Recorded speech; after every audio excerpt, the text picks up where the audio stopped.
Equalizer 3 is the type of movie that my dad's like, I went to see Equalizer 3, pretty good. My dad, like movies, just... I saw it. He's been traveling to the West Coast for so long with a DVD player that he'll watch anything. I like anything. your dad's taste in movies. It's pretty... It's eclectic. It's eclectic. All right. Deer hunter, guys. It's a rainy day. We've got kids age 7 to 17 in the house. Let's watch Deer Hunter. You guys want to watch Lawrence of Arabia? Come on, Dad.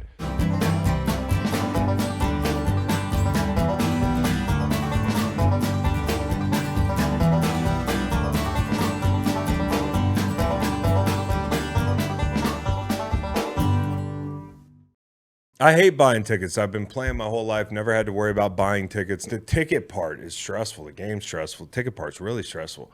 Buying tickets to your favorite events shouldn't be stressful. Game Time is the fast and easy way to buy tickets for all the sports, music, comedy, and theater near you. With killer deals on last-minute tickets and their best price guarantee, you can stop stressing over tickets and start getting hyped for the fun you'll have.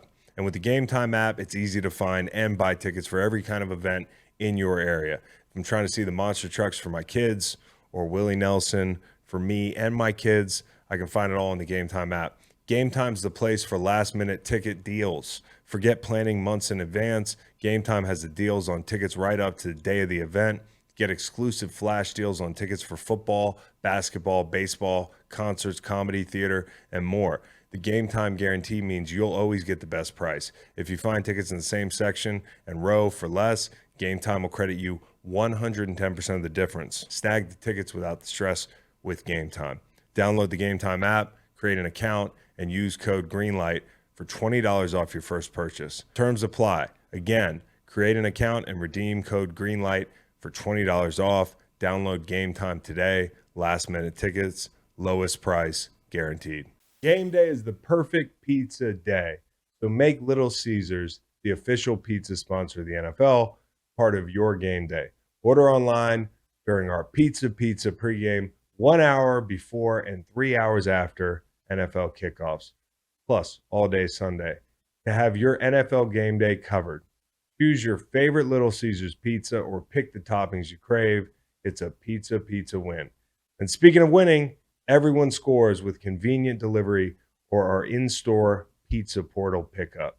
So grab some friends, order your Little Caesars, and enjoy during the games. Altoona, PA.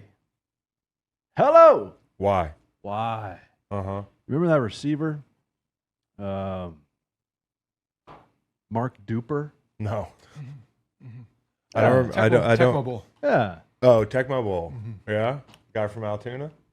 No, I don't think he has any relationship to Alrighty. Altoona, PA. Okay. I thought you were taking a side in the Sheets Wawa debate. That's the corporate home of Sheets. Oh, is that the corporate home of Sheets? Isn't that funny that everybody in Pennsylvania loves Wawa, and I don't know where Wawa is headquartered, but Pennsylvania is the home of Sheets. And I decided on my trip from the river last week when we stopped at Sheets. I didn't even know we were in Sheets, honestly. I love Sheets, so I'm Yeah. on the Sheets side of things. Yeah. Wawa apparently has its own city name. They're in Wawa, Pennsylvania. Okay, Greater Philadelphia. I understand why people in Philly go with Wawa. I was starting to make a joke that didn't come together concerning wide receivers. But You're going to finish it, too. There was a great receiver for the Jets named Al Toon Uh-huh. from Newport News, Virginia. Yeah, Altoona, Pennsylvania. you got it. Yeah. Several famous people of varying notoriety from Altoona. I thought you were going to say several people might have gotten that joke.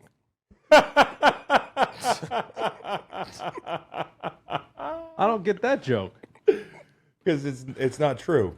I was going to say Mark Duper, Yeah. and then I thought maybe somebody would be like, you mean Al Toon? Yeah, Altoon. Dolphins Super Tecmo Bowl. Yeah. But that's not the joke. The point of the joke is... Can we get a layup line? yeah, let's do that. Okay. Layup line today. It's the theme song from Limitless by Paul Leonard Morgan. Because Macon, I don't know if I've told you this.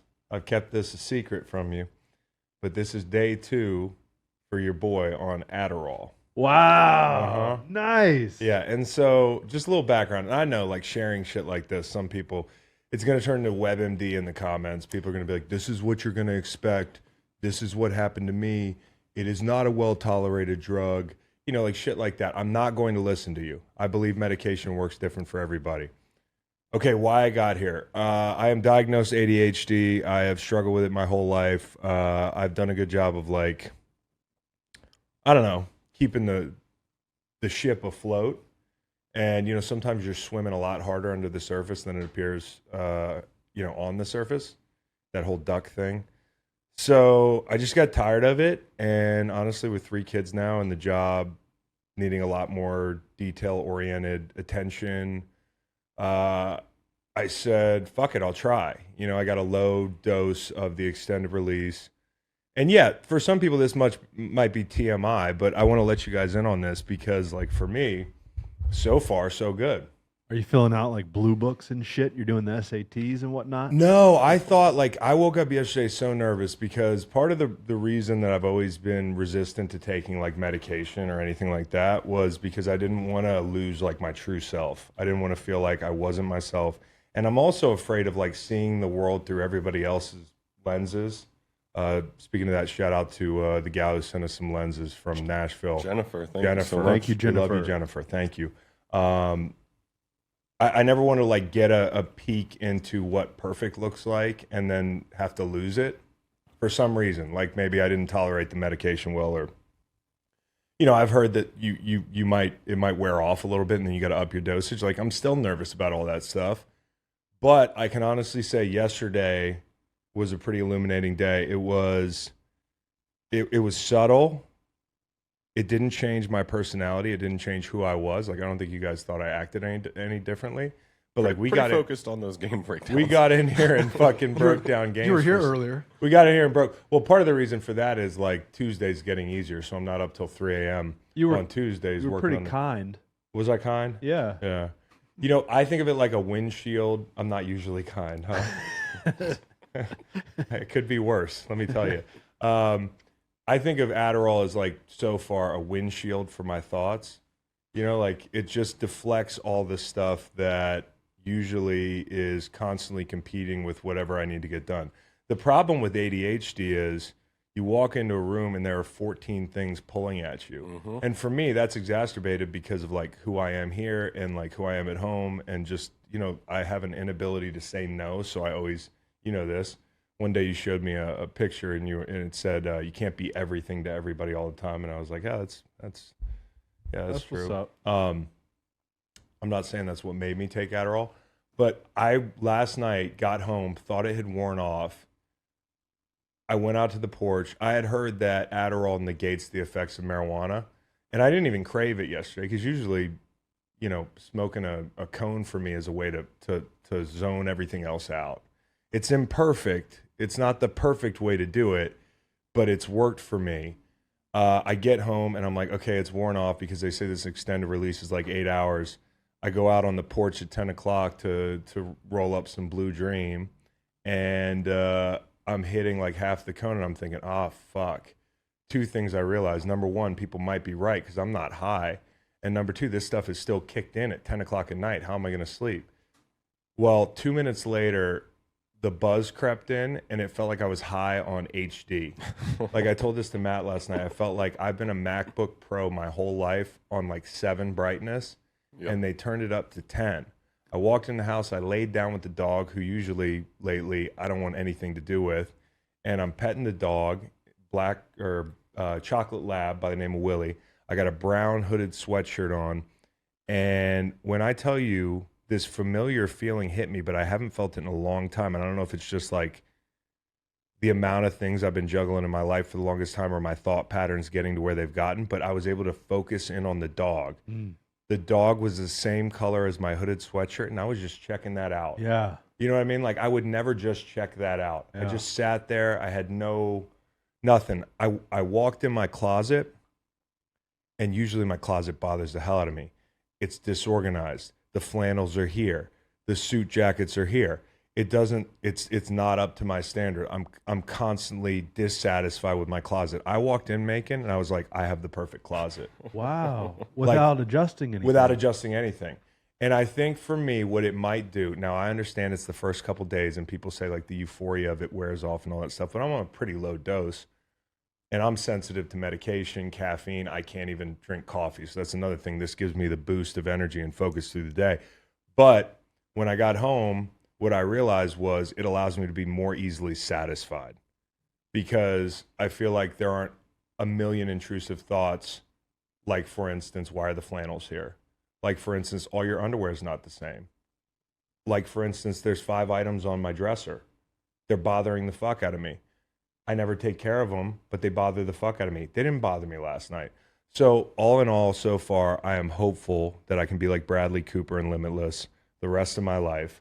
But I'm also open to change if I need to change medication, if I need to taper off it at some point. I was doing just fine before, but I do think now there's less noise in my head. It quiets your brain and allows you to see things how everybody else sees things. There's some things you might enjoy now that previously you didn't. Like for me, reading a book, I just get way too distracted when I'm not taking Adderall. And then if I take Adderall, I can focus in on it and like nothing gets distracted. I might try it, reading a book.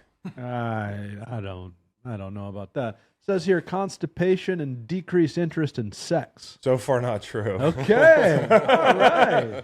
Yeah, I took a huge shit last night. Got it. No, that's not it. Yeah. Okay, and since we're getting into our new segment, which is called Two Big Things, it's kind of like this other segment on this other show, but I figured Scott would be okay if we borrowed. We're tipping the cap. Borrowed? Yeah, well, it's a Or different 2Xing it. 2Xing one big Limitless. thing. 2 big things. And my first big thing is this, macular degeneration. You know what that is? Eyes bad. Yeah, I'm into it. I get home the other night. My wife's vision, not as good these days. She's 37 years young. I get home. She's wearing those teacher glasses. Oh. It's so fucking hot to me. Yeah. I love her in those teacher glasses. I just have a thing for the teacher glasses. I felt like Billy Bob when he walked in that strip club across town and saw his teacher. That's how I felt when I got home the other night. So Talk about 2 big things, huh? I love my wife, but I hope her vision continues to decline. Wow. Within reason, okay? Like, I want her to be able to drive the kids around and shit, but I love seeing those glasses when I walk home. That's my one big thing this week. I am pro macular degeneration. Mine is the Creamsicles. All right? This is so funny. Before you get into it, can I say why I freaked out last night when you texted me? Please. What did I say to you guys when we were talking about what Macon might do today? I said he's probably going to zag on one of the uniforms that everybody loves. It's going to be like, oh, fuck the Kelly Greens. Thank God it's not the Kelly Greens. Go ahead. All right. Right, but not quite, because I love the Creamsicles. You do? And I will go as far as saying I think they're the best uniforms in sports. Wait till Sunday, but I agree. Period. And I took them. I took them against the Lions just because of the uni alone. That was dumb. How could something look so good and do so much sucking? It's like these Creamsicles are Corey Chase. Do you know what I mean? All right. Now, they were worn from 76 to 96. The Bucs had 2 winning seasons in those 21 years. In the soft orange, the white, the red accents. Bucko Bruce. They started 0-26 in these unis.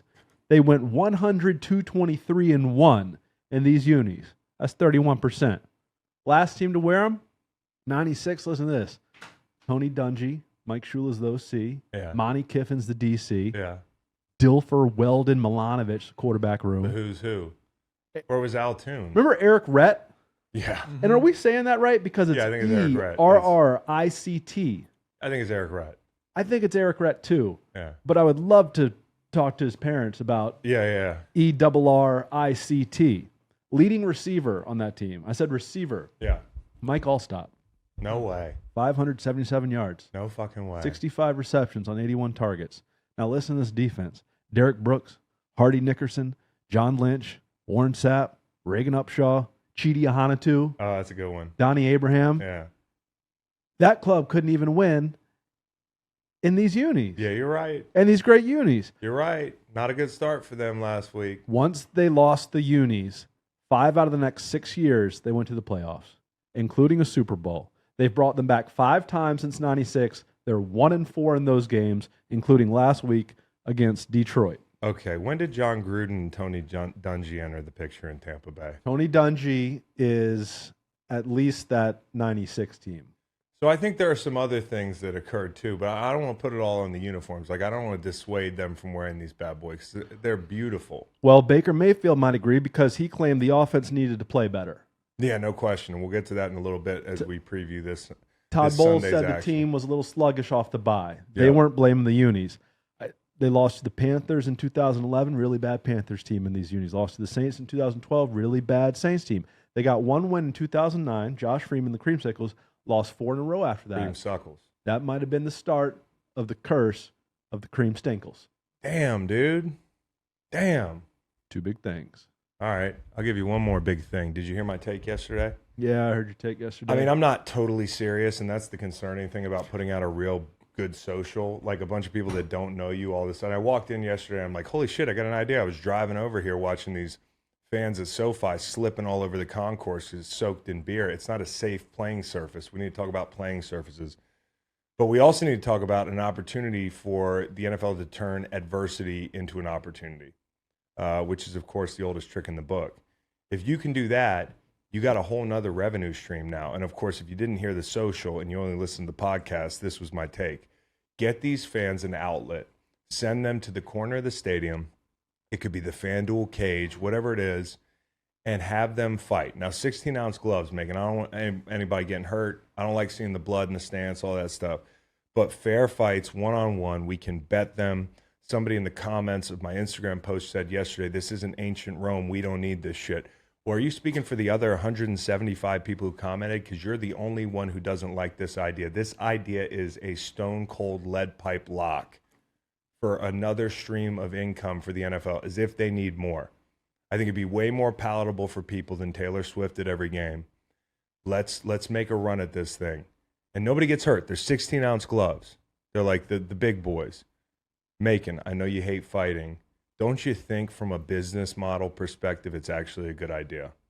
Yeah, for sure. And it decreases liability because we are having people die in these stands. No question. Due to fights in these stadiums. No question. So, yeah, I think it's great. What are the stakes? Winner, loser? Loser has to leave? I think it's pride. Maybe you side bet your own fight. Or, loser has to leave the game. Yeah. That's a good one. Yeah. Loser has to leave the game. And if you fight in the stands and you don't fight in the MGM cage at Joe Robbie Hard Rock Stadium, you have to relinquish your rights to go to any pro sporting events in the United States ever again. Ever again. Ever again, dude. If you fight in an NFL game, honestly, like, I understand people getting fights.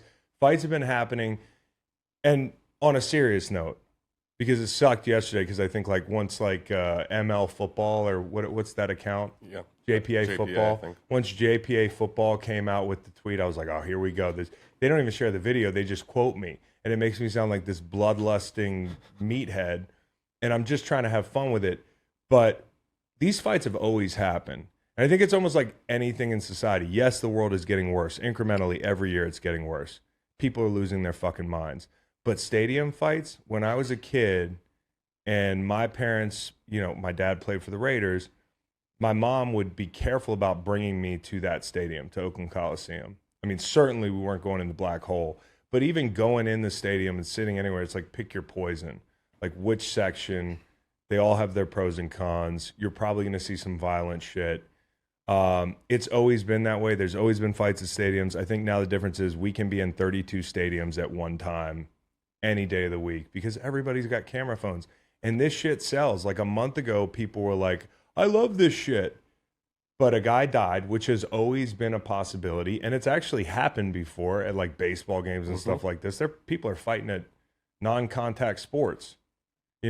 I think people just decided we had one of these like come to Jesus moments where people like read the room, a guy just died, we can't share this footage anymore in a positive manner. Now what the aggregators are doing is they're sharing them as they were a month ago, but saying we can't have this anymore. They're still getting the clicks. So I think people are like clutching their pearls over this stuff. It's terrible. I don't want these people in the stadium, but it's always been going on. It's organizing the chaos, really. Yeah. Because it's been happening forever. My first game at Yankee Stadium when I went in, guy getting his head bashed against a pole. I think on the way in, we saw someone get stabbed in the neck with a fork, too. So A fucking fork? yeah, like things happen. Let's organize it. Let's let's organize it. Let's control it. Let's streamline it. Let's profit off it.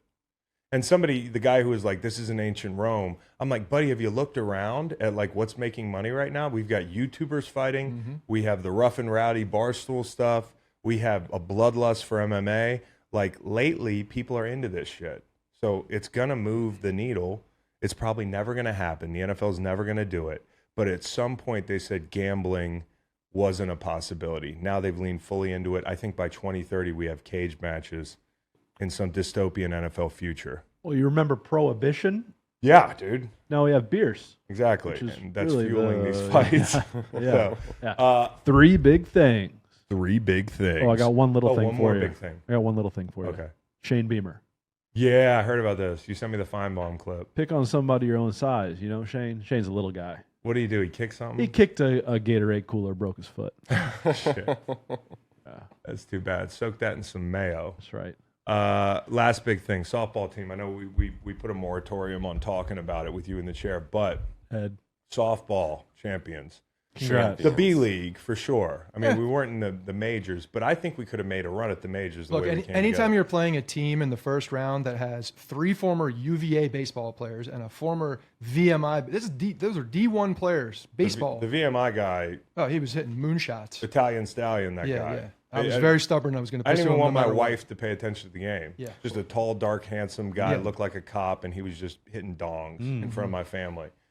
Luckily, we came away with the win. And I will say this: I want to tip my cap to Scott. I got out of the way like a team player and said, "Hey guys, I'm not helping us on the mound right now. I had some good starts, started walking people, but I want to say this: the outfield hates me because they were playing for Scott. Aiden was like he was like Willie Mays out there. Reed was making athletic catches. These guys were booting the ball 10 out of 10 when I was pitching. I don't take it personal, guys. Message received. You want to play for Scott? You don't want to play for your boy? I get it. Champions. A lot of reps happen since you were pitching. Also, the guys have gotten increased skill set. Also, it's nice sitting in the dugout. Yeah. I could get used to that. So, What was the score of the final? dude? It was like A lot to a little. 13-5. we beat a Wow. team that had swept us. They were good too. They were very Yeah, good. very good. They're very good. One of the classiest We played our best organizations. game ever by far. Sam had 3 home runs. JP had 2 home runs. It was crazy. JP had 2 home runs. I don't know where they Ceramico landed. Sam? We stole Nice. Ceramico. He's my favorite Sam. player. He's a great player, man. And we beat Guadalajara. Shout out to those guys. Fontaine, Guadalajara. All right. NFL preview starting with Thursday Night Time Machine. All right, right now the score is Macon 3-2. Chris made a pick from the river of the Chiefs 30-21 last week against the Broncos. Macon picked 35-21, so Chris got it. I have never picked 35-21. I know Chris won, but I would never pick 5 touchdowns to 3 touchdowns. It's just not how I roll. It's all good. 31-16, sorry. There we go. 31-16. Okay. All right. That's good. Okay. Same. It's good that you know Ernst that. and Young up in this house, huh? Goodness Well, gracious. sorry, Am I Cowboy being Reed is punked? out. Cowboy Reed is out today, mourning the death of Suzanne Summers. So, Well, she died? Yeah, When? she died. a couple days ago. No way. Yeah. You know who else died? John Ritter. Customato. Or was Really? it Custi? No, not Customato. Rocky's Customato. Yeah, Burt Young. Yeah. Rocky's guy. Yeah, Paulie. Customato's been dead a long time. Yeah. Paulie just died. And I thought Paulie was like on his last leg when they were doing the Rocky movies. Yeah, apparently he was only 35 in Rocky 1. That's insane. People age differently. Alcohol is a hell of a drug. Yeah. Well, also like just genetics. Yeah. Because there's no way a guy looks like that at 35. I mean, it's just not normal. You can drink and smoke all you want. You know, do a bunch of cocaine, smoke. Look at Matt. He looks great. He's Yeah. 37, 38 years old. Yeah. All right, so we've got our preview here, starting with Thursday Night Time Machine. Let's get the scores from you gentlemen. We have texted them in. Jags, Saints. Tonight, time of tape is 12:48 p.m. We don't know if Trevor Lawrence is playing. Doesn't look like it. Macon, Saints 23, Jags 13.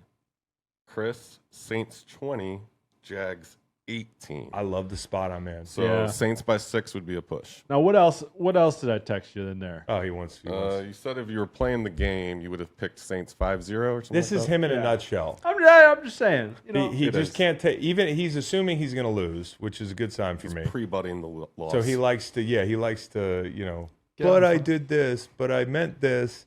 I'm just 2018. That's all I'll say. I like your numbers. Thank you. I appreciate it. I thought you were going to hit me with maybe a 4.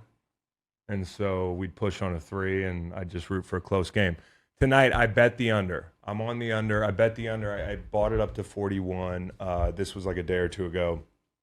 If I was smart, I'd probably wait for Trevor Lawrence to be active, if he is active, and bet the under at 41 or 42. But I just didn't know what would happen, and I feel like this is a low-scoring game no matter what. The injuries in this game, you got Walker Little, Sheriff, Tyson Campbell. We don't know if they're out, but these guys are all DNP Wednesday. Tyson Campbell's a big one, right?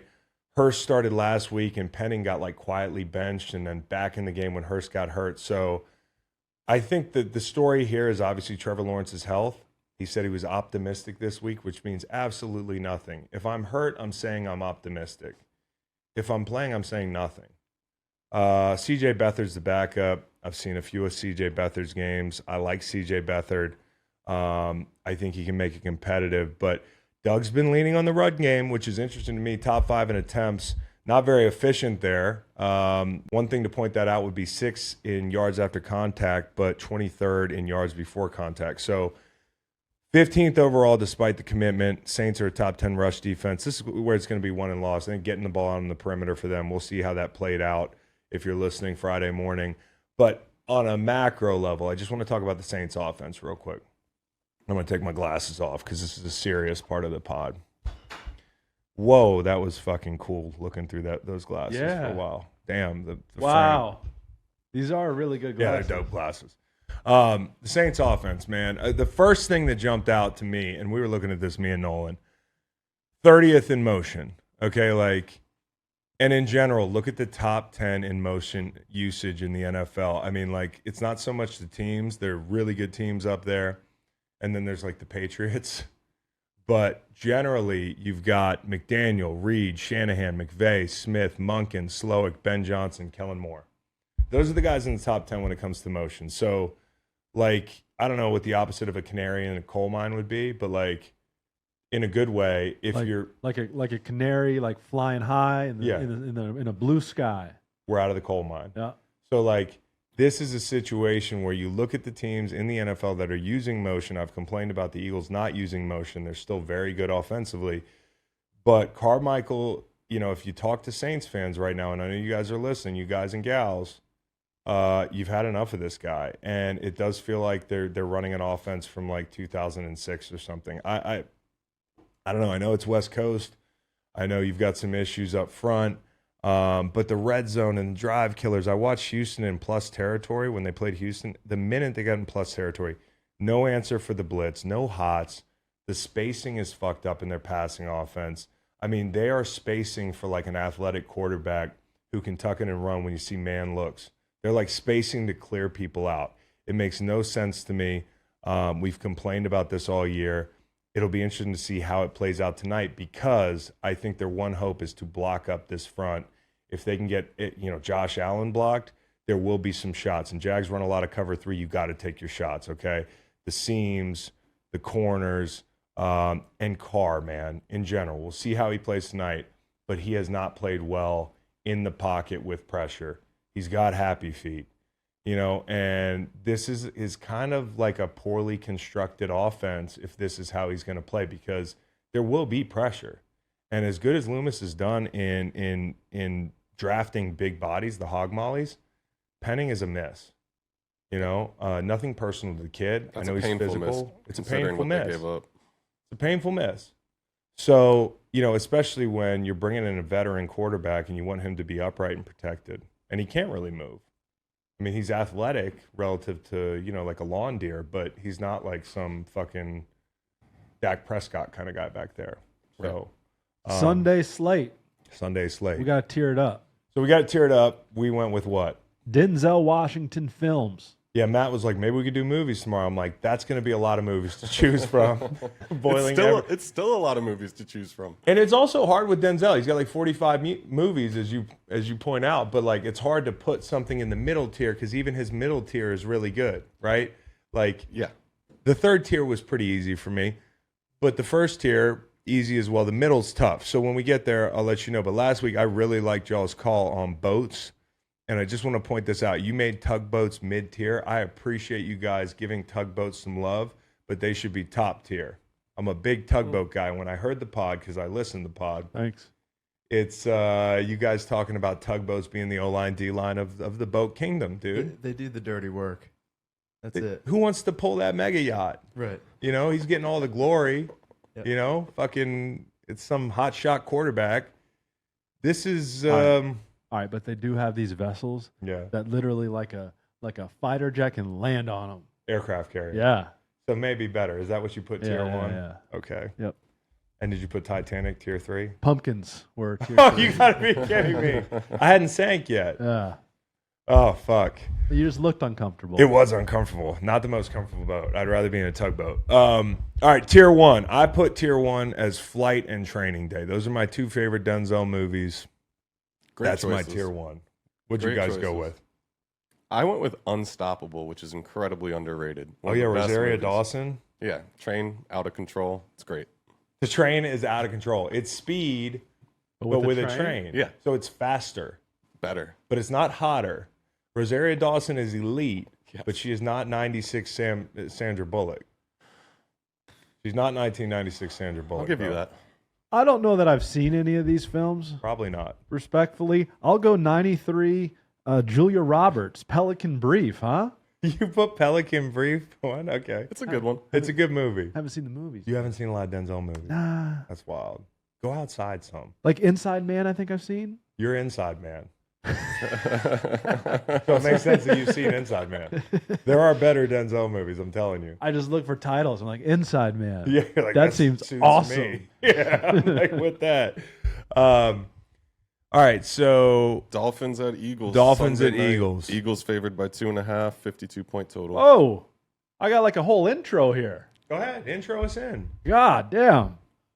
All right, so the Dolphins are at the Eagles. No, I'm just playing. It's Sunday night football, all right? Both teams are 5-1. Holy shit. And the team in the Kelly Greens favored by 2.5. This is, and I need to get on betting the Eagles because that line is moving the Eagles' way. And I'm just going to say this outright. I'm going to start giving you guys some leans on these. These aren't locks. These are leans, although I could have given the Eagles out as a lock because I feel very good about this. And I feel good about the under. Okay, and yeah, I am biased. Absolutely. You're the Undertaker. I'm the Undertaker. That's what I do. I am so sorry to do this right now. What? I had a dream about you last Did you? night. Yes. You were doing some wrestling promo. I texted you yesterday that you were the Undertaker. Yeah, and then I ended up in a wrestling promo. you had this painted face. I was like black, white, white. You were like a zebra. Yeah. And then you were all like Sunday sort of stuff. Really? Yeah. Like hut hike yeah. Well, off yeah. the top rope. Yeah. Like Sting, right? Like Sting the I wrestler. could never Yeah. wrestle. Yeah, you saw Sting actually in your dream. You thought it was me. It was Sting. I said, you've never watched wrestling. How did Sting get into your? It was you. It was you. Okay. Plain as day. And they were paneled. You were paneled blackface and whiteface. Nice. Yeah. Alternating. It wasn't like a face-off sort of situation. I was like, it looked like one of those Supreme patterns. Mm-hmm. All right. So, anyways, keep an eye on this in this game. Rain showers Friday and Saturday. I mean, like things move. The weather moves sometimes. It could move to Sunday night. I don't know who that would favor. I would think the Eagles.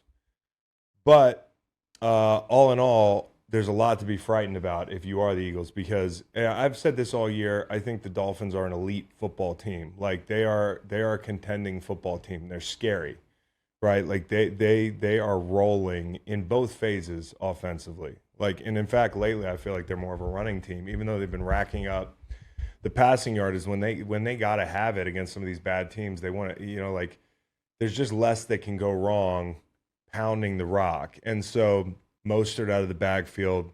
This offense has been humming. Armstead's out. Connor Williams DNP. Okay, this was as of Wednesday. I don't know if Connor Williams is practicing today, but that would be a big loss, especially considering this front. I think Tua, and I try to avoid talking about Tua, especially after I apologize to Dolphins fans for being harsh on Tua. I think at times I've been, like in the beginning, I liked the kid. I didn't love the quarterback. Like I got a lot of respect for the kid and seems like a great guy. And I wasn't being personal in my analysis, but it got personal when fans got personal with me, which is a pitfall of this job. And that's my bad. But what I'm saying right now has zero. There's not a tinge of personal here. This is fact.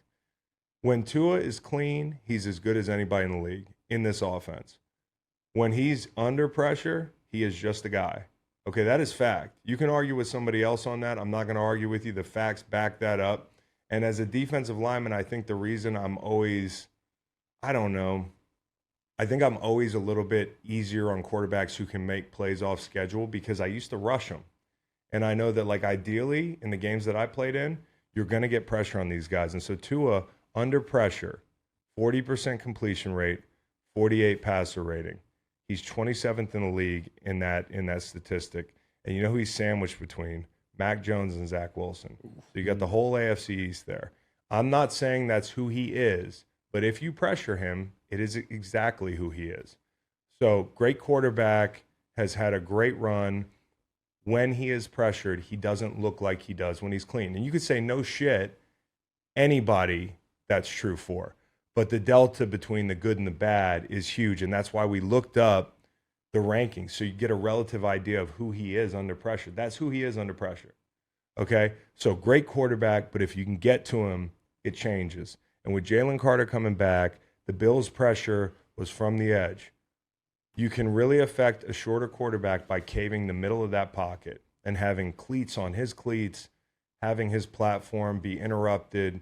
The vision is tougher. You've got these big jokers. Jordan Davis, about as wide as he is tall, and he's a big man. Jalen Carter, the same thing. Just a big, powerful guy. Fletcher Cox. The middle will be a different deal than the Bills game. I'm not saying he can't handle it. This is a big opportunity for Tua, and I'm still frightened to death betting the Eagles because of this offense and because of Tua. But I feel good at night when my head hits the pillow and I look at my sheet for Sunday and I bet the house on the Eagles because of this D-line. And I know they haven't gotten home all year. The question for me, and I don't mean all year net, but they haven't gotten home in some games where people were like, they got to get home. Like the Washington game, people nitpicked with some of the, like the sack numbers and that sort of thing. They will be a factor. But can the Eagles stop the run with a light box? That was another question I had in this game. So I kind of come into this game and I'm not sure. I have a lean because it's the link. It's Sunday night. I feel good about the defensive line. But as we peeled the onion here back, the Eagles have stopped the run with a light box. They're top 5 there. Can you take the ball off Mostert? Like steal the football. I mean, Mostert has put the ball on the ground. The Dolphins will attack the secondary. But the question to me is, do they run more slants, off coverage kind of stop routes? The Eagles have to tackle. And Reed Blankenship's status is big. I know he's been hurt, but with the kind of coverages they run, he's going to be asked to do a lot. He's going to be asked to do a lot once they have the ball in their hands in the second level. These guys got to come downhill and mean it when they tackle. They play a lot of cover 3. I want to keep my eye on Blankenship. For the Eagles offense, when the Dolphins are on defense, this is the most interesting thing. Vic Fangio was in the building with Jalen Hurts for the better part of a year. Howie brought him in as a consultant, right? Yep. He's not working with Hurts directly, but he's watching Hurts every day. And it's interesting to me when you bring in Vic Fangio, I don't know what Howie's mindset was, but he's pretty sharp. Is it a situation where you give him less than he's given you? Greg Williams used to say, I want to be really good at telling you a lot without telling you anything. Because Greg can talk, but he doesn't want to offer up anything valuable. And I think coaches, they trade that currency openly. It's how can I learn something from the other coach without giving so much to him to where when we see him a year down the road, because you didn't know where Vic Fangio was going to be, he's not going to kill us. Now, Fangio was quoted this week as saying, Howie got me.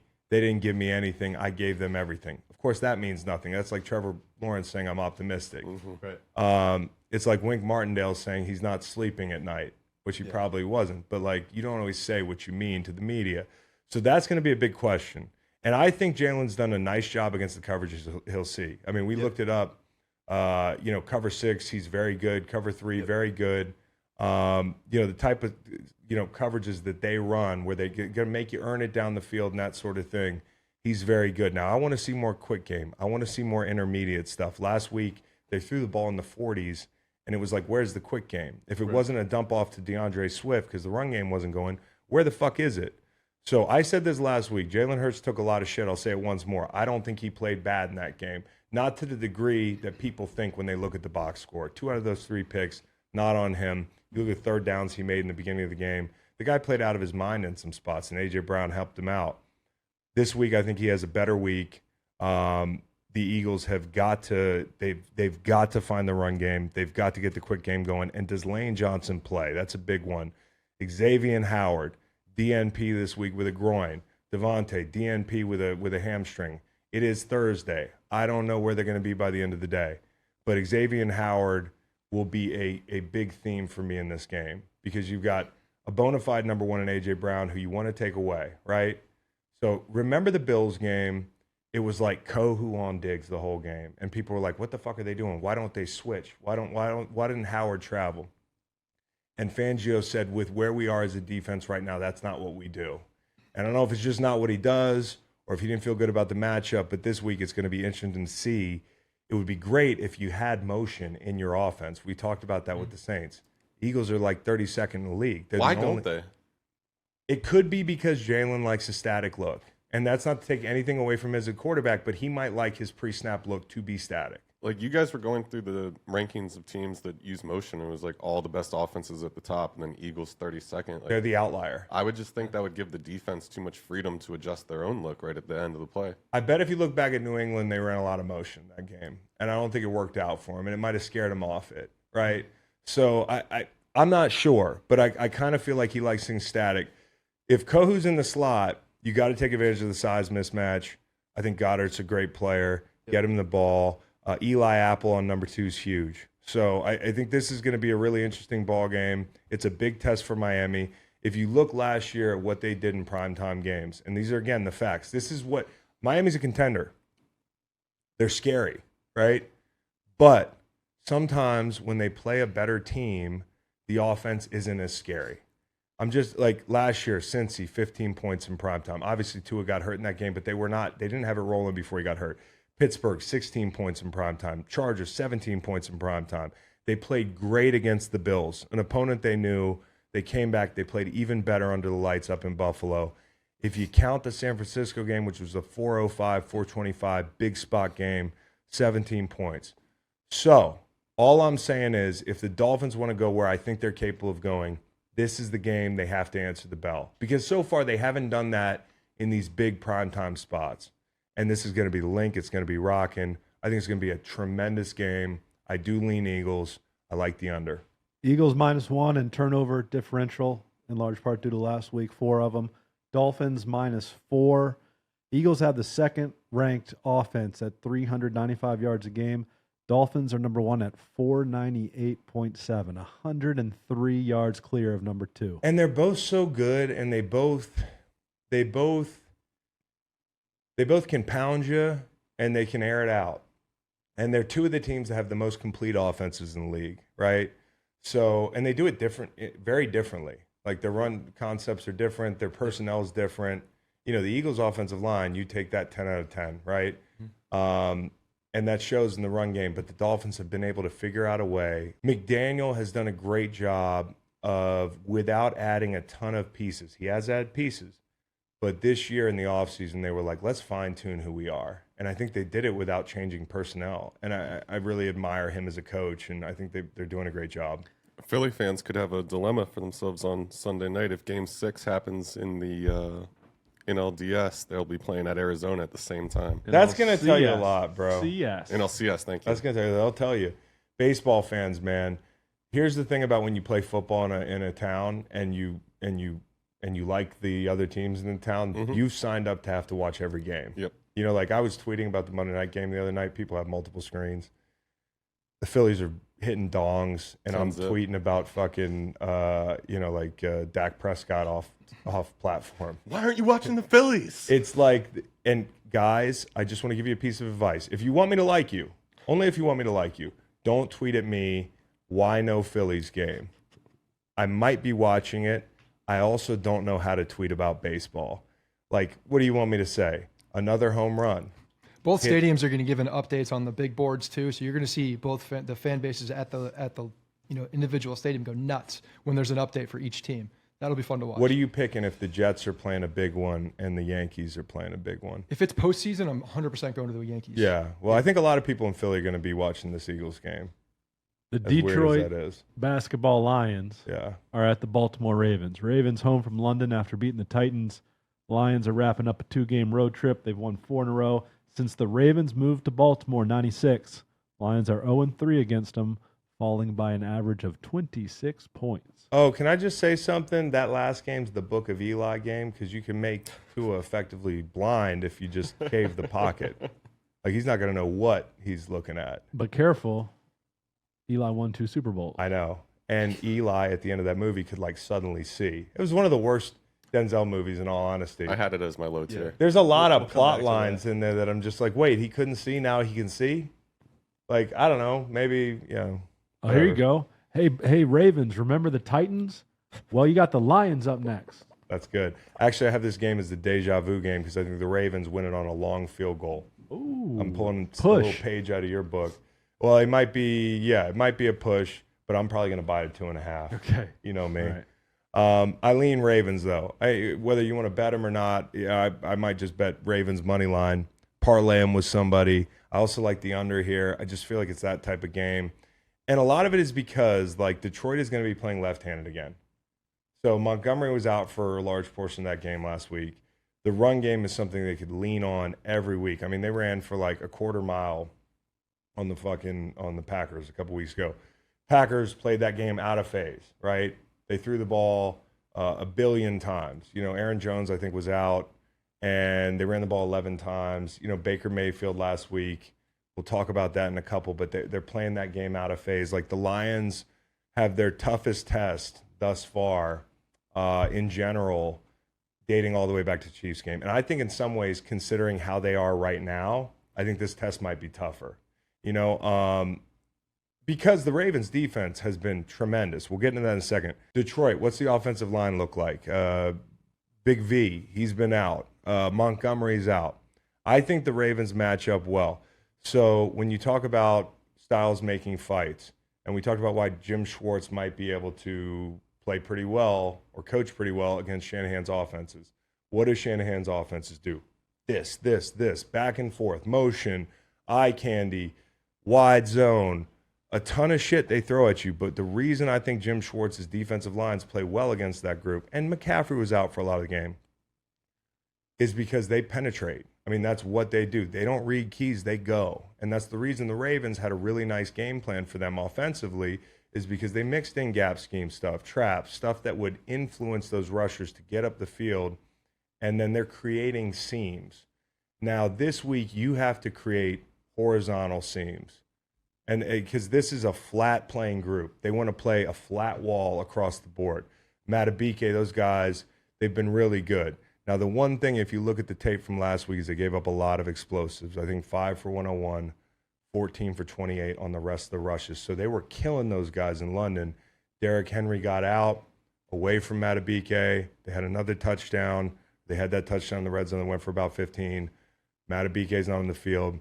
This is the stuff for me, if I'm the Ravens, if we can keep the big plays down in the run game, we're going to be okay. And from a personnel standpoint, there ain't no Derrick Henry on the Lions this week. So that's my big concern. Has Clowney been a good fit, you feel like? Clowney's been a great fit. A great fit. He has figured out a way to pressure wherever they line him up. And, you know, he's been very disruptive. Sack numbers aren't eye-popping, and that's without OA for a lot of the year. Your kid from Michigan, Ajabo, hasn't been playing. OA could be back this week. I don't know where we are on that, but that would be huge. Find your matchups and win them. If you can get Goff to hold the ball, and in fact, we would try to flush him out of the pocket if we played Jared Goff. He doesn't scare you out of the pocket. Your rush lanes don't need to be that important. Just create chaos in there and let him break the pocket. Humphrey, Amon-Ra, or Jamison Williams. If I'm Baltimore, my biggest concern is these guys on the field together, Jamison Williams and Jahmyr Gibbs, first time all year. That scares me. Speed kills.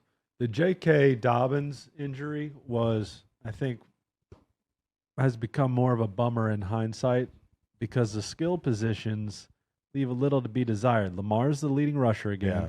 The longest run all year for a Ravens back is 22 yards. That was Melvin Gordon, who has 13 carries all year long. And as good as Zay Flowers has been, he has 1 TD. That was Cleveland. They had their longest run, I think, with Melvin Gordon. Aguilar has 1 TD. Aguilar has 1 TV. Beckham, Bateman, Duvernay, 0 TDs. Yeah. So they just don't scare you outside of Mark Andrews. And that's why we've talked about, and I know we play Fantasyland with some of these trades, but like if you're Baltimore and I was just playing Madden, I'm going to get either a running back or somebody outside. And I would probably lean outside, right? Because I think you can plug and play more with running backs. Like they've done a pretty good job in spots of running the football, but the top end production is not there. I think the run game's designed really well. And the matchup is up front. It's the third best rushing offense versus the fourth best rushing defense. I mean, when the Ravens have the ball, you got to feel good about your matchups outside and pass protection. I actually do. You know, I worry more about Hutch kicking inside, Aleem McNeil being dominant inside. He's played great. The Ravens' 2 losses were 2 teams that got pass rush without blitzing. So this is going to be on the guys up front. Detroit last week didn't get the rush they wanted against a similar, maybe a little bit better pass protection unit. This week, they're going to have opportunities, but they've got to take advantage of them. And I think Detroit's defense, this is the toughest test. I talked about that in a balance way since Kansas City, because Kansas City's built to run the ball. They didn't stick with it. They played some teams that were kind of one-dimensional at times because of the score of the game and that sort of thing. I think this is a really tough test. And in the passing game, you mentioned it, Bateman, Beckham have not moved the needle. Here's the biggest matchup of the game for me when the Ravens have the ball. It's Brian Branch, who's back after a 2-week absence, and he's spying Lamar. Yeah. That's going to be a lot of fun. Yeah, good player. Yeah, fucking good player, dude. LA Rams favored by a field goal. Steelers are averaging 15.8 points per game, but are 3-2 and coming off a bye. This is going to be that game for me, dude. We're going to be watching Lions Ravens in the 1 p.m.s, and you know the meme with the guy walking with his girl and he's checking out the other girl, and you know the other girl is Rams Steelers for me. I don't, you know, I love rock fights. You know, I have 2 team win totals playing in this game, so I got the Rams under and I have the Steelers over, and I don't feel good about it. I lean the Rams. They're 5-1-1 against the spread their last 7, 5-1 against the spread at home, while the Steelers are 7-2 in the last 9 games. So two teams that if you're taking them to the bank on Sunday, like you feel good about it. But I think the key here is the Rams' offensive line. Like, how do they hold up? They've held up better, right? The guards have played well. Steve Avila, rookie, tremendous. Dotson, the guy they traded for, helpful. The inside of the pocket, that's key with Stafford. The guys outside, they're going to win some, right? Highsmith, Watt. But can you keep this pocket from caving? And he's going to kill it against cover 3. Like, that's what they run a lot. They haven't gotten enough out of Patrick Peterson. You know, Peterson's been picked on a little bit. And the Steelers have given up a ton of big plays. So the big plays are going to be there. Kyron Williams has an ankle. So can't get the run game going. The guy's ankle's fucked up. It went for 170. Can't get the run game going. You got another guy getting arrested this week for a gun arrest. Like, keep it together, Rams. They've actually played pretty well defensively, by the way. I got to say that. Like, hats off to their defensive secondary. You hadn't heard of a lot of these guys, but they played a sneaky amount of ball together. And, you know, they're stepping up. They still have Aaron Donald. You got to keep the big plays down. And for the Rams, the middle 8, we talk about this all the time, the 4 minutes before the half, 4 minutes out of the half. They struggled all season to keep teams out of the end zone before the half, allowing people to kick field goals, missing field goals. This last week, they had a really strong finish to the half. They hit a shot, set up a touchdown. Like, that's going to be something in a low-scoring game. The middle of this game, whoever plays the best going into the half and out of the half will win this game, in my opinion. And we had McVay on Inside the NFL this week. He was great. We got to interview him. One of the things that came up is he's expecting. Right. Yeah. Might miss the game. Right. And if he misses the game, I don't know. Now, of course, he joked that his kid's going to be disciplined. He would never come during a football game. If anything's going to come early. But you've got Mike Tomlin off a bye, which I don't know what the statistics Looking are to there. Adderall for that particular issue. Which one? Coming early. Yeah, coming early. Yeah. So we've got is that true? Oh, well, it just, you know, it said your interest was decreased. I don't know. No. If it's decreased, you're not coming You're fast. not coming early. Coming late. You're coming late. Got you. Yeah. A kid would come late. Yeah. So I think that's interesting. It's like McVay's got a lot on his mind. He's a great coach. He'll be able to coach through this, but there's a lot going on there. And Tomlin, he's had a bye. Last time we saw that this Steelers offense on the field, they connected with George Pickens and pretty much won that game. So can you ride that positive momentum?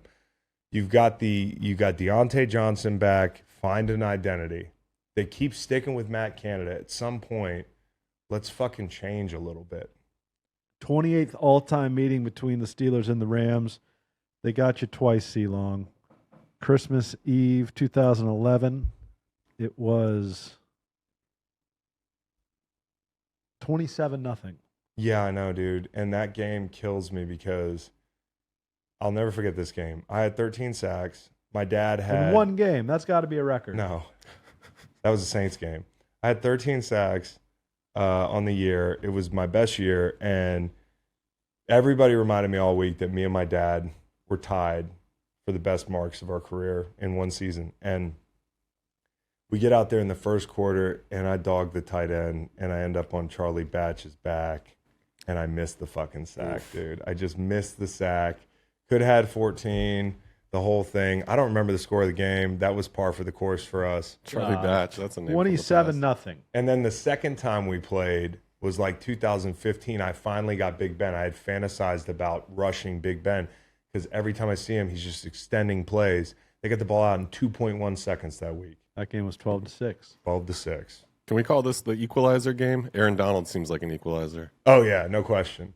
Put him in a fucking grocery store with a nail gun. Is that movie? Yeah. Yeah. 1, 2, or 3. All good. Yeah. The Los Angeles Chargers at the Kansas City Chiefs. Chargers have played the Chiefs well in the Herbert Mahomes era.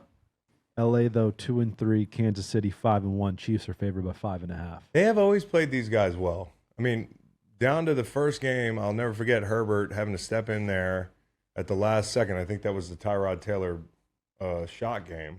Right? And I'm not talking verticals. I'm talking injections. Pew, pew. So the Chargers' backs are against the wall, man. Like, the vibes there are incredibly low. You can just tell Herbert's worst game last week. That was such a big game for them, and I'm a big Herbert fan, but I don't attach my ego to like a Justin Herbert take. The guy stunk last week. He stunk. I think he's much better than that.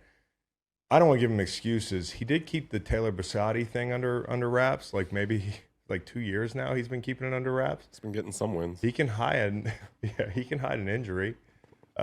So I don't know. He had the like I said, the non-throwing hand thing. I asked Jay Cutler this week on set of Inside the NFL, like, does that affect a quarterback at all? He's like, nah.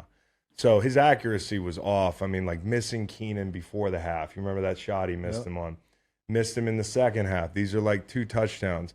But more alarming to me is like the easy throws that he missed. I mean, like this first trip to the red zone, he's throwing behind guys in the flat. You know, they run a bubble screen to the left. That ends up on somebody's back shoulder, turns him around. It's a negative play. Late in the game, they got a chance to get Eckler at the pylon, but he throws it inside him, not towards the pylon. And, like, there's little things like that that just tell me something was off with him the other night. I'm not saying I'm making an excuse for him. He just stunk. Even the ball in the end zone to Palmer, I think it was 4th and 1, has to be out in front of him. You give Deron Bland a chance there. And I don't think, Herbert as a pro has been wildly inaccurate. I also don't think he's been wildly unclutch. When you look at game-winning drives, he's up near the top. Now, part of that is a product of taking over the Phillip Rivers mantle, right? Like, you are now that guy that I'm watching on Sunday in the 4 p.m. slot, like just running for your life. Playing from behind a lot. And I don't think it's him, but it was him last week. There's no way around it. You got to win games like that. You got to get people off you. You're a fucking small market team. I know it's LA, but you're a small market team because every time you play at home, you got to go on silent count. I heard from people at that stadium that it was so fucking loud you couldn't even hear yourself think, and it's the Cowboys. It's the Cowboys fans. When we played them at the StubHub Center or whatever it was a couple years ago outside there, I was like, we filled it up. It's a 25,000 seat stadium. The Eagles fans are an anomaly. That trend has continued. And so when you get in this national spot against America's team, even if they haven't done dick lately to have that title, you have to take advantage of that opportunity. And he did not. He did not. So I'm not going to kid glove him. He's got to play better. I'm a big fan of his. The offensive line, now that I've tarred and feathered Herbert, they stink right now. I mean, they stunk last week. I mean, Micah Parsons is on him fast. And when you look at time to pressure on sack plays, the Chargers take sacks quicker than anybody in the league but one team. Who do you think that one team is? New York or Washington? It's in the right area. New England. New England. So it goes New England, then the Chargers. And that's like a metric to me that says the offensive line is not playing well. And when it's bad, right? Like time to sack, that's pretty quick. Like it's a jailbreak back there at times. And so I'm not absolving Justin Herbert. Again, let me say that again, because some of you people are very emotional about quarterbacks, the ones you hate, the ones you love. He's got to play better, but the offensive line has to play better. And where's Quentin Johnson, dude? Yo, this could be a TCU receiver deal. Jalen Reagor, Yeah. taken right after him. In this draft, it was a similar deal. Who's going to do the CJ Stroud thing and break the curse one day? I don't know. They had Quentin Johnson was taken 21st. Zay Flowers was 22nd. Jordan Addison 23rd. Yeah, that's kind of wild. I saw a clip today of A.J. Brown talking about, he was on Bussin' with the Boys, and they were asking him about the night he got drafted. I forgot about this. Pats took N'Keal Harry. Oh. A.J. Brown grew up a Pats fan. I mean, Man. this is wild, dude. Mike Williams is out. Lindsley's out. So there are injuries. There are reasons. I don't think he's playing on some great team, dude. And when you look at the defense, it's even worse in a lot of ways. But the Chiefs, Andy Reid, off a bye. Now, this is a mini bye, so don't quote me here, but off a Also, bye. Off a sluggish-looking effort. No question. They're gonna be humming at home, 24-7 off the bye. Chiefs of the New England, man. Mecole Hardman coming back. Frank Clark took a physical this week. And I think the Mecole thing is as much an indictment on your guy, Tony, who I've been wrong on. I would have given him a second chance. I would have signed up for what the Chiefs signed up for. I think the top-end ability is, like, really tantalizing. But he's just continued to be kind of a guy who doesn't pay attention to details. Yeah. I mean, giving up the football, dropping balls, like, he's just not dependable. They have a lot of duplicate parts too. It seems like those Yeah. number 3 wide receivers that do things in the slot that have quickness but Yeah. don't really stretch as much. So Yeah. I don't. It's when you see Hardman come back, like it's probably a really good fit. He knows everything. He plays that. He's dependable. And y'all didn't get anything out of Hardman. By y'all, I mean the he got Jets. beat by an undrafted rookie. Yeah, so I really feel good about this addition. I'm sure he's happy to be there. Travis has really hurt these guys, okay? And you'd think Derwin James would negate that. That's your best player defensively, and he's like the kind of guy that you sign or draft to take care of a guy in division, and it hasn't worked out that way. The Chargers have stopped the run, but I'll say this. You get these guys in 3rd and long. I read an Athletic article this morning by Daniel Popper. Shout out to him. Chargers are one of the best 3rd down teams in the league. This is a quote from, basically Brandon Staley, and I'm paraphrasing it, at 33% conversion rate defensively. But when you adjust for penalties, you know what's coming. They have 10 on 3rd down. They're bottom half in the league. So including penalties, we call that a true conversion rate. They've allowed conversions of 8 of 12 on 3rd and 11 plus. So if you play really well on 1st and 2nd down, you can't even cash in on that because they've sucked in these 3rd and long situations. And nobody makes chicken soup out of chicken shit better than Patrick Mahomes on 3rd and long. So, like, even if you get in 3rd and long, 67% conversion rate, true conversion rate. No other team is above 43%. If you go back to last year, they're still bottom of the league. They're worst in the league since Staley took over in this very specific subset of data. If you stop the run, the payoff has to be 3rd and long. And Bosa's been hurt. That's a big deal. It's just Khalil Mack and the rookie and a couple guys out there. They're just not, they don't scare you. All right, let me take you out of the all-22. Yeah. A year ago, the Chargers lost by 3 at Arrowhead. Yeah. 2 years ago, they won by 6.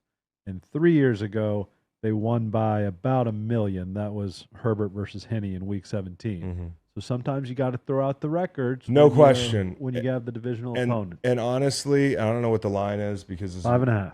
5.5. I'm betting the Chargers. Yeah. In a heartbeat. But the only thing that scares me is like I feel like everybody reacts that way. Like everybody's like, "Oh, I'll buy the 6." You know, like so. What's Vegas doing here? This is probably I'm not touching this one, but it is a 4 o'clock, so I'll probably touch it with something.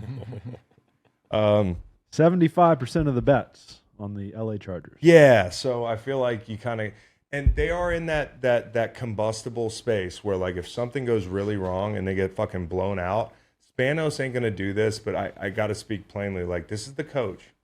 Okay, like I Brandon Staley has been a good football coach in this league. That's why he became a head coach. I got a lot of respect for him. I don't want my analysis of his tenure in the Chargers to seem personal, but like this is a team that I've wanted to see take the next step, and he has failed to do that. And you know, Justin Herbert didn't play well the other night, but he has not been the problem on this team. Every year, Staley's name is brought up in this regard. You know, he's always being looked at because of decisions that are made, or just the defense not playing well. When you're a defensive head coach, you trade for a guy who's back in New England right now. You give up capital for him. You get nothing out of him. Like you said, in the biggest matchup in division, Derwin James, you haven't been able to shut down Travis Kelce. The pass rush is not getting there, right, because of health and other concerns. At times, they've been Swiss cheese in the run game over his tenure. I mean, like the defensive effort is the thing that drives me the fucking craziest. I don't know if you saw the Pollard touchdown late in the game on Monday. Yeah. Everybody's like, "Oh, Asante Samuel, great effort," right? I was initially. I rewound it for that reason. But then when I rewound it, I saw 5 guys standing around the fucking football waiting for Tony Pollard to fall down. And that is just sacrilege, dude. Is that coaching? Is that motivating your players, getting them to play? I don't accountability? know. I don't know because like all I know is when Greg Williams was my coach, I would never loaf, but I was afraid to loaf. Right. Because you get in that meeting and Greg Williams would say loafers are traitors. You're essentially a traitor. You're not just passing up an opportunity to help us. You're helping the other team. And so that changing speed shit, the not finishing on the ball, it's one play. But I would expect a team whose back is against the wall to go into Arrowhead, and these are the opportunities to be like, it's us against the fucking world. Mm-hmm. The only thing we want to hear at the end of this game is the sound of our sideline. It's the most beautiful sound in football, especially somewhere like Arrowhead. You should be selling out with every fiber in your body to get that feeling and to get back on the right track, because the stretch coming up, Brandon Staley could be gone in a month. And if I was Dean Spanos, if they kept losing, I would have done it a couple weeks ago. So maybe it's the Out of Time game, another Denzel movie. You're exactly right. I have it written. Look at this right here. Out of time. Out of time. Out of time. Now, Brandon Staley's out of time, dude. I don't even know what happens in this movie. There's no bye week on the horizon, but the Chargers have a tailor-made interim on the coaching staff right now. His name's Beep Gold. Oh my God, our college teammate is fucking coaching with the Chargers. Beep Gold, assistant Chris special Gold, teams. his brother's Robbie Gold. Beep went to Virginia, and I'm sure the special teams are doing just fine. I don't want to break that down any further. Yeah, no. But I do think this, and like, well, all due respect to him, you're wasting a window. You're wasting a window. It's just you get this opportunity once. They're wasting it. And the Chiefs are playing some of their best ball in recent memory defensively. So they held Allen to under 100 yards each time they've seen him. And Mike Williams is off the field. So how do you figure? The only hope for the Chargers, in my opinion, is hurting them against the blitz. Spags gets a little horny. Herbert, he went 34 of 40 for 317, 3 touchdowns, no interceptions against the Vikings and Flores. Different personnel, same thing. Heated him up. Cameron Dicker, 21 of 22 on his kicks this year. Yeah, great Gold. Great coaching. They got a great coach there. Shout out to our boy. All right, we need to name the mid-tier. The Manchurian Candidate. All right. Really good movie, Solid. but it's mid-tier for Denzel. It'd be top tier for somebody else. Wildly underranked, underrated on one of these sites I was looking at last night. They had him in like the 30s or something. It's a good movie, Manchurian Candidate. Can't remember anything that happened in the movie, but it's a good movie. Mid-tier. You want to talk about mid-tier? Mid-tier. You want to talk about mid-tier? Antoine Fisher. Ooh. You don't like chess? He Got Game. No. Mid-tier? Great soundtrack. It's a really good movie. I'll say American Gangster. I like it, but It is kind of could be mid-tier. better. When you look back at it, I would go as far as saying, and some people are going to want to kill me, like that little girl in Mexico, but I am a Man on Fire. I'm not like that high on Man on Fire. Also mid. It's mid-tier. It takes a long time to get going. It's mid-tier. It's really hard to pick from these films via movie poster because all of the poster, it's just one big. It's Denzel's face. You're just going off the posters. Yeah, I'm just going off the poster. Just title of movie, Denzel's Earlier face. he goes, you never see George Clooney put his face on a poster. I was like, Michael Clayton. Me and Matt were like, Michael Clayton right off the bat. I could think of a few more. Michael Three Clayton. Kings. Ziriana. Three Kings. The he's there. Browns receiver? No.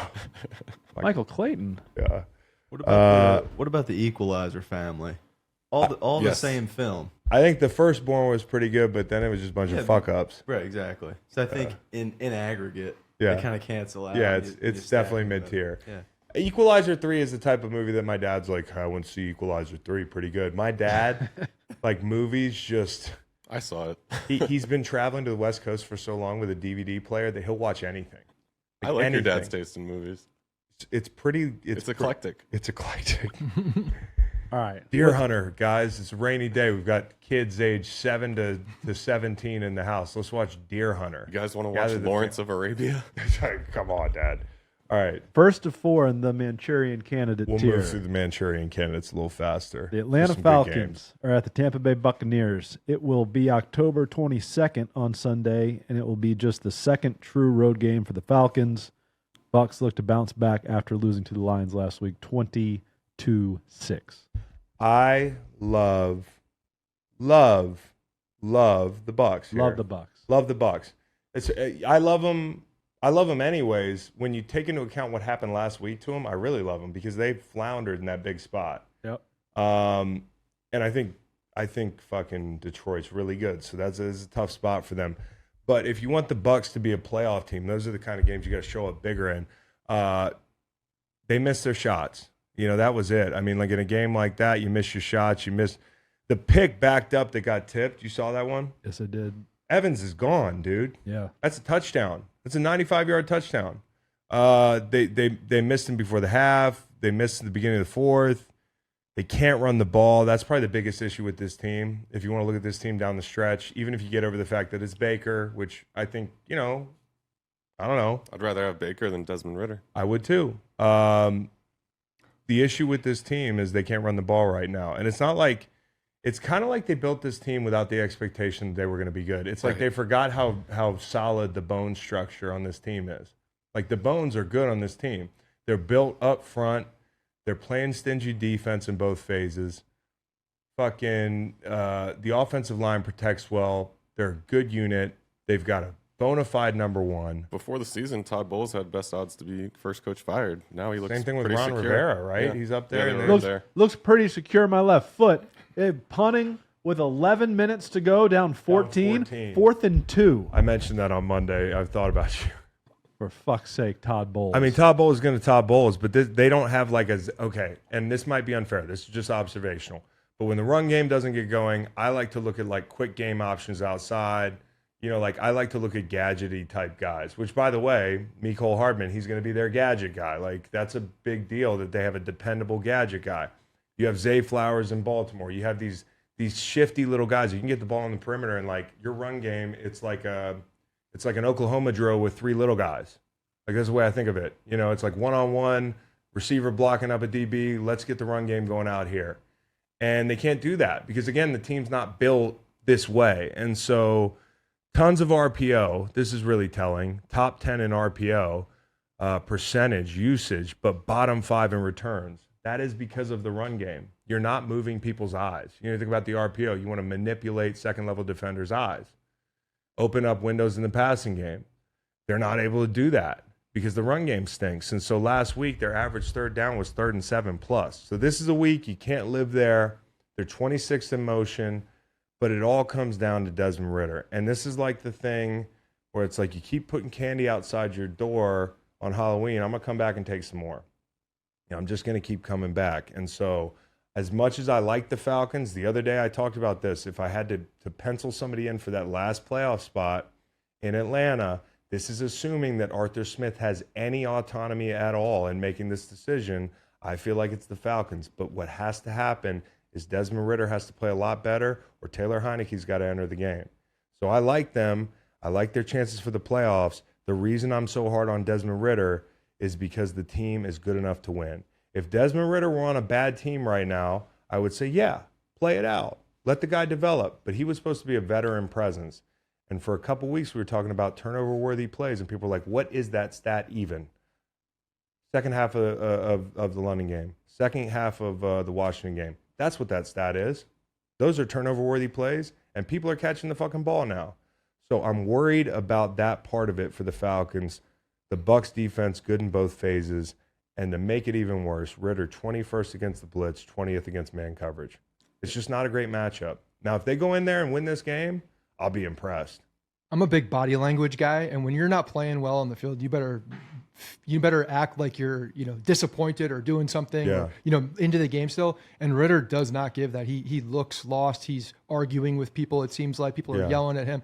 Even when you just look at that alone, it's like you can tell there's a disconnect there in some capacity beyond even just the play on football. You go to Taylor Heineke, you got a rally charge now, because everybody plays for that kid. You can tell it's like you on the mound. That's right. You're right. Taylor Heineke on the mound. You got Aiden going down back to the warning track. People are like, I'm not catching up. this ball. Kyle Pitts is like, fuck this shit. But no, I mean, like, you're right. There is a magnetism about Taylor Heineke. I don't want to say that Desmond, his teammates don't like him. I think he's actually very likable. I think for Arthur Blank or whoever's making the decision, they really want this kid to succeed. But how long are you willing to forego a chance to be, like a team that can slide in the playoffs? Tampa Bay's 3 wins are against teams with a combined record of 6-12. They're favored by 2.5. This is the lowest total of the week, 37 points. Usually you see a total like that, you just hammer it. Hammer the under. Hammer the under. Undertaker here. The Washington Commanders are at the New York Giants. First of 2 meetings in a month for these two. The total's 39 in that game. Both these teams have low floors and like 8-foot ceilings. Oh, commies are good. Nah, yeah, the commies have a Bills floor that was pretty ugly, but like they had the Bills flu that week, and the Bills don't exist anymore in that. You got something as 8-foot ceilings, Kingston? No, I think 8-foot ceilings is fine. Yeah. The floor though for the Commanders is a little bit higher than the Giants floor. Like you have like an English basement. You can't even sell that anymore. Hey, both have low floors. Okay. That's all I said. Nobody needs a basement that's outside. See the Giants? In 2023. Giants first team in NFL history to finish both halves on the 1-yard line last week. That was That's pretty an awesome. Unconfirmed stat. Call me AOC because I love the commies this week. I love the commies. Every week, I love the commies. I can't quit this team. And I'm an Eagle, right? I should hate these guys. Sam Howell, I fell in love with the kid ever since the ACC refs robbed him against Wake Forest circa 2020 in one of these games that I bet him. And I was like, this kid's pretty good. Yeah. And then I was like, he's not going to be very good in the pros. But he's like mini Brett Favre out there. But my man, he takes chances. he struggles against the blitz. Exactly. He struggles against the blitz. If there's any hope for you guys, it's blitzing this motherfucker because Wink Martindale sat on his hands for the entire game last week and did something totally different. Like he was probably as uncomfortable as when your wife takes you out to dinner with like her friends from tennis. Now, actually, I like my wife's tennis friends, but most guys probably struggle in that situation. Wink Martindale was sitting there just chewing his food, listening to people talk about their kids and shit. He wanted to be at the bar, but it worked out. He really gave them a chance in that game. This week he gets to go back to being Wink. He is so horny right now. He's like a guy who just got home from war, and he's looking to just unload, and he's going to unload on Tyrod Taylor, and Tyrod Taylor now. He's going to unload on his own quarterback? No, Sam Howell. Okay. He's going to unload on Sam Howell. I should Friendly be getting fire. Friendly fire. I should be getting like Tyrod's like walking out to the field like, oh, whoa. He's going to unload on Sam Howell. And talking about Tyrod Taylor, is there a difference between him and Daniel Jones right now? Yeah, Tyrod's a bit better. What did we get here? Better manager of the game. Until he checks to a run before the half. I think, so good. he's a veteran, dude. So, and I think he's a really smart player. But fucking Brian Dable might lose his top this year. And by the way, since 2019, 6 of 8 of these games, one-score games. They're a lot of fun, including one tie. Daniel Jones was up and Adams this week, still feeling symptoms of that neck. So I think the one thing you gotta love if you're a Giants fan, the Giants, as bad as they've been, have played chippy in every game. They really want to win. And that's saying something. Okereke. But you got to avoid Okereke, the Blackburn. Who's the other linebacker? Not Blackburn. McFadden. McFadden. Just mixing them up with white guys. I think we've barely scratched the surface with how chippy some of these games could be because we're not even in the division part of the schedule. So this is going to be a lot of fun. Can you block the D-line? That's it. They're dead last in pressures allowed. I like the Commanders. Don't overthink it. They probably lose this game because I just said that. Well, the quarterback is on pace to be sacked an NFL record 96 times, and they were outgained 402 to 193 last week by the Atlanta Falcons. It's not good. Not great. No, it's not good. The Cleveland Browns. Browns. I like the Commanders. Go Giants. Browns and are the at under. the Colts. I lean maybe under. Browns are at the Colts. It's P.J. Walker and Gardner Minshew. Courage under fire game because Minshew's got to fucking put his big boy pants on and hope for the best. This is a line that I can't figure out. Where's the line sitting right now? Because early in the week it was like 2.5. Browns favored by 2.5. I might buy to that 3 points and fuck with the Colts because there's no reason this game should be so. I mean, after what happened to the Colts last week, they just got they got run through by the Jacksonville Jaguars. You talk about that run game; they were big on the misdirection stuff, motion. Stefanski's going to play with these guys' eyes. They have to have better eye discipline. But more than anything, Minshew had a really bad week. He gave the ball to the other team. Just don't make those mistakes, okay? And then P.J. Walker, I just want to say this. I trust the guy. Like, I really do. When you look at P.J. Walker's body of work, I know he has that, like, Arena League, stigma. You're like, he must not. Bro, this guy can play. He has been a bona fide spot starter in the NFL. It's not unlike Tyrod. Tyrod has a really good record. I think he's better than Tyrod. An Arena League experience is valuable. It's quick moving. Yeah, and this game is going to be quick moving, but not for him, for Gardner Minshew. I just like this is your hope. If this Indy D line can step up, if you're Indy, you just hope Batonia doesn't play because his backup just got placed on IR. Like that's a big deal. So don't know what to make of this game. Absolute rock fight. We do have an update on the injury front. Deshaun Watson is practicing today. Oh, he's practicing. So he could be back. I might trust P.J. Walker more than I trust new Deshaun Watson. I don't think the line would move. I think it might move 1.5 points, 2 points. If he plays, I bet it goes to 4. Anyways, I wouldn't suggest betting this game. As I did on the show with Stanford Steve. You did? Who'd you bet? On the Colts. Colts. Good. On the Colts. If you're going to do it. Bought that half point, There we go. Great minds. The Buffalo Bills are at the New England Patriots. Bills looked a little sleepy last week, beating the Giants. Patriots look terrible every week. The Bills Patriots are got a favored script for by Lunesta this year. 8.5. You got that right. I mean, fuck. I mean, you pointed this out earlier. We were talking about points per game. 34 points per game over the last 4 meetings between these two teams. So what's it going to take to beat this team if you're the Patriots? Like, I don't want to overthink this. It's a lot of points. It's a tough one for me. I don't know that I would actually bet this game, but maybe, just maybe, you bet Bills over team total. And I think it's pretty funny to me that Bill, just imagine Bill sitting in his office being like, what am I going to do this week? And he's like, let's look at what Wink did last week. Fucking Wink Martindale. Don's an unserious person. And then he's like, I'm just going to do exactly what Wink Martindale did. Like, you got the best coach of all time. 6 months ago, people used to say that. I still believe it. Yep. Okay? And he's looking at Wink Martindale's game plan, which was man up outside, leave defenders in the middle, to play robber, to sit in those holes, and, give yourself a chance. The Bills' offense has not played great lately. And part of it last week was when they got into trouble spots, they didn't stick to the run game.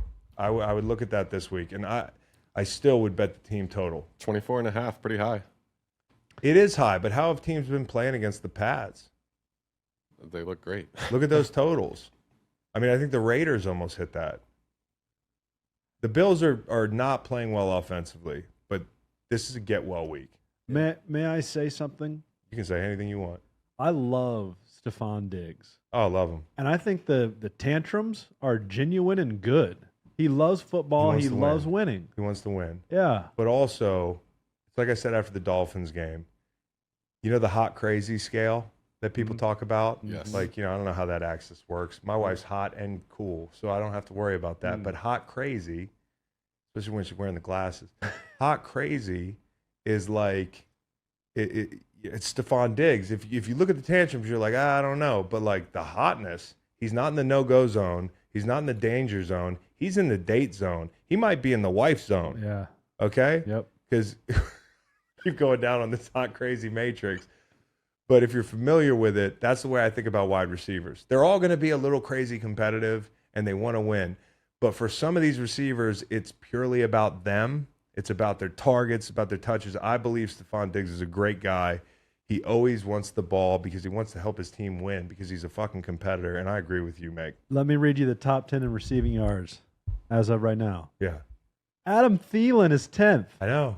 He's balling. Keenan Allen, 9. Nico Collins, 8 in Houston. Shocker. Jamar Chase, 7. Justin Jefferson, 6. DJ Moore, 5. Puka Nacua, 4. Stephon Diggs, 3. A.J. Brown, 2. Tyreek Hill, How long 1. does Puka hang around the top 10? 3 weeks? Yeah, another month. No Jamar Chase in there, huh? Jamar Chase, 7. 7. Okay. Yeah, which shocked me a little bit because he's had some down weeks. He's still he's that dude. He's always open. He's 7-Eleven.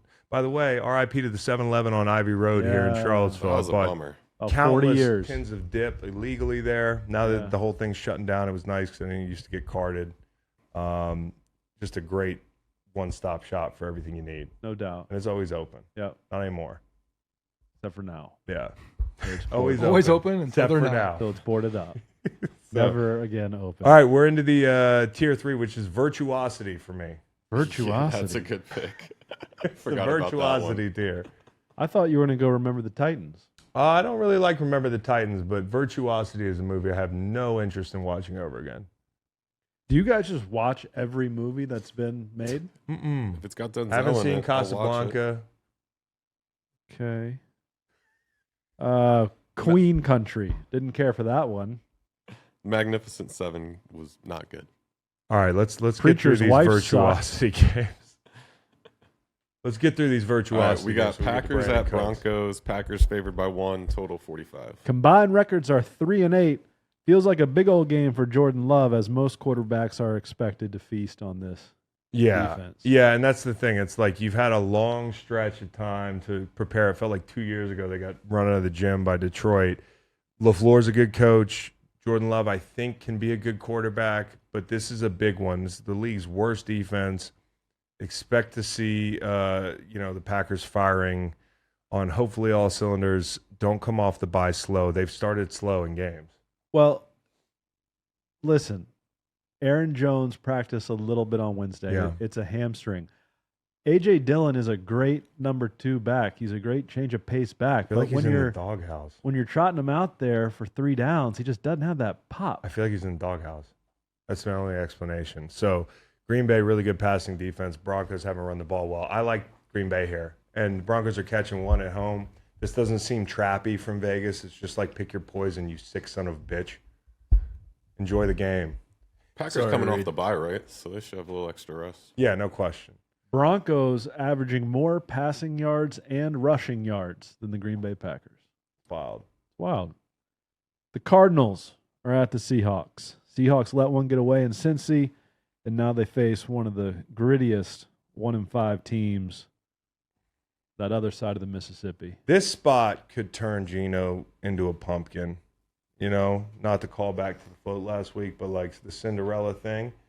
Last week it kind of felt like this is a really big spot. He didn't show up in the second half. I love Geno Smith, but like he can't put 2 stinkers together in a row. This has to be a get well week for them. Metcalf says he's not going to change the way he plays. I think that quote got taken out of context a lot. Like people were like, how about the penalties? He's like, I'm not going to change the way I play. And then they put it in big quotes and it sounds like he's like, fuck my mistakes. That's not how it works. I think Metcalf is going to have a better game. You're going to get the run game going. No interceptions like last week. I think the interesting thing here is Kyler's got his 21-day practice window opened up. Oh. And you're like, what is this team doing? What do they want to do? I don't think they're competitive, obviously. I mean, they're competitive. Hats off to them. I think they want to trade him. I think the writing's on the wall. So how do you make him look as good as possible and not damage your asset? It's not trotting him out this week, obviously. It's not trotting him out next week. That's the Ravens. It's not trotting him out the week after. That's the Browns. You want to wait until you get a little lull in the schedule and he's completely healthy and you play him. Or just and then practice footage, Practice I don't footage is think you fine. play him at all. You risk him coming in being bad, coming in getting injured, damaging your trade asset. Isn't there a contract situation with him too? And I'd play him when he against a plays? cupcake and then ship him out of town. Over the past month, Geno Smith is 32nd in the NFL in passer rating at 81.5. That's what I'm saying. It kind of feels like Jets he's Geno. turning into a pumpkin. Clock strikes midnight. I'm not just saying that because of last week. It's just a sense I'm getting. Hopefully he's not coming back down to earth and proving why he was kind of thought of as a bridge in Seattle. And yet, could be 33-7 Seahawks. Seahawks, good team. Could be. Really good I team. put them in that tier with maybe just below Detroit and Dallas. They're a really good team in the NFC. The Raiders are at the Bears. Probably Hoyer and Badgett.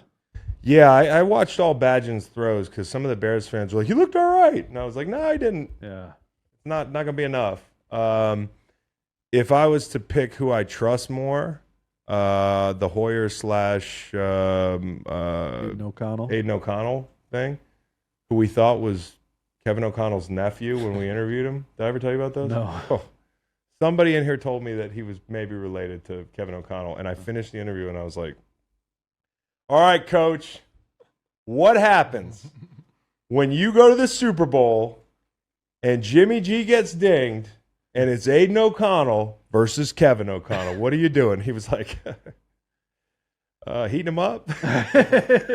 Their PR guy emailed me. He was like, hey, just so you know, there's no relation between those guys. Coach O'Connell thought you might have been confused. Oh, I'm such a moron.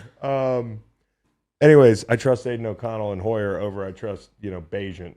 Yeah. So I didn't even know who he was. He was from Shepherd or Shippensburg? or Shepherd. Shepherdsburg. Reports, Bayesian. reports are that Aiden O'Connell will start. Yeah, I like Aiden Oh, O'Connell. I like Aiden okay. O'Connell. Also related to head coach Kevin O'Connell. Yeah. Bayesian stops his feet and stares people down. That was my note. I mean, his feet are like in cement, and he's looking right where he wants to throw the ball. I don't know if this is the week for the Bears.